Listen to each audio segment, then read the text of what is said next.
Isang 13 taong gulang na dalagita sa Rizal, ginawang nobya raw ng 46 na taong gulang nilang kapitbahay at ang say ng kanyang tita Lorna, "This cannot be."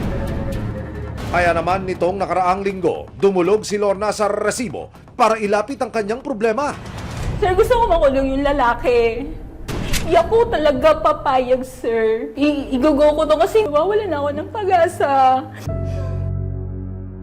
Agad na nakipag-ugnayan ang resibo sa Municipal Social Welfare Office o MSWDO ng San Mateo Rizal.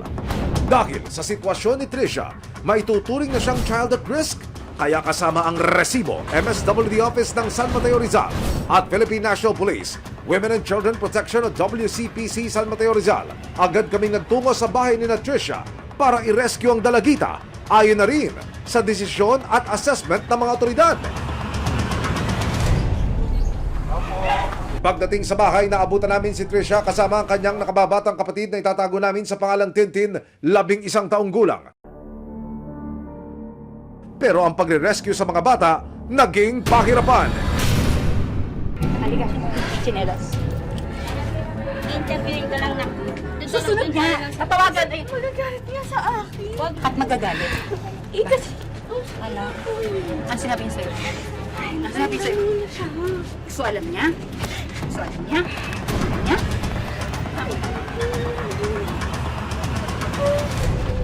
Sumama ka lang. Tatawagan namin si Papa mo. Sa kabila ng pagpupumilit sa mga bata, ayaw pa rin sumama ni Trisha at Tintin kay tita at sa mga social worker. Please. Please. Please. Gusto ko na ako Halika. Usap tayo. Sige, dito. Sige, dito. Dito, halika. Nang ma-rescue na ang dalawang magkapatid, agad silang isinailalim sa counseling session.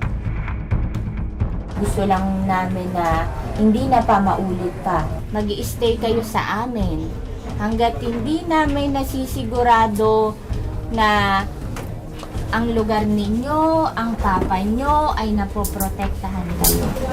Sa paintulot na rin ng mga social worker at ng tiyahing si Lorna, nakapanayam namin si Trisha. Nangligaw po siya sa akin.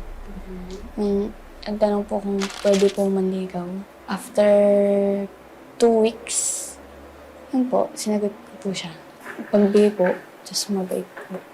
Yung pangangailangan ko po sa school, mga uniform po, ganun. Yung ano po, yung di niya daw po papabayaan, mahal na mahal niya daw po ako, ganun. Ayon sa batas, pang-aabuso ng maituturing ang pagkakaroon ng sexual na ugnayan sa isang 13 anyos tulad ni Trisha. Para masiguro ang kondisyon ni Trisha, pati na ang kapatid niya, inirekomenda ng social workers na isailalim sa medical tests ang magkapatid.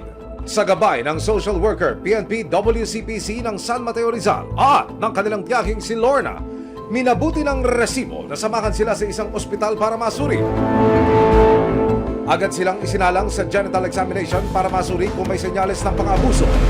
Isang 13 taong gulang na dalagita, ginawang nobya raw ng 46 na taong gulang niyang kapitbahay. Isinailalim ang dalagita sa iba't ibang medical examinations, kabilang na ang pregnancy test. Ang di umano'y pang-abuso ni Melchor, nagbunga na pala. Positibo si Trisha sa isinagawang pregnancy test. Ako po mismo yung sumama dun sa comfort room. Tapos yun, hindi ko po sana in-expect. Dahil dito, buong-buo na ang desisyon ng tiyahing si Lorna. Nito lang Huwebes, sinamakan siya ng resibo na magsampa ng kasong statutory rape laban sa suspect na si Melchor.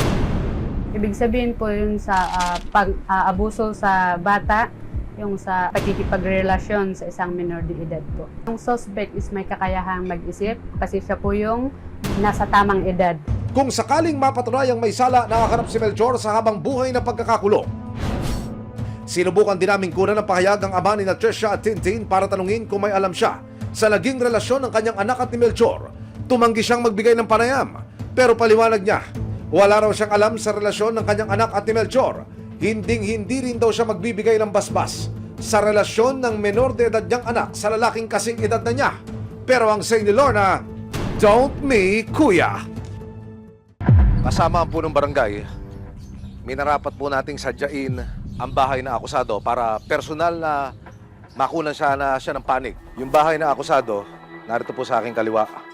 Maglalakad lamang ako ng ilang baitang. Narito po naman ang bahay ng bata, yung minor de edad na sinasabing karelasyon ng akusado. Ganda tanghali po. Emil Sumangil po sa resibo. Ako po biyanan. Opo.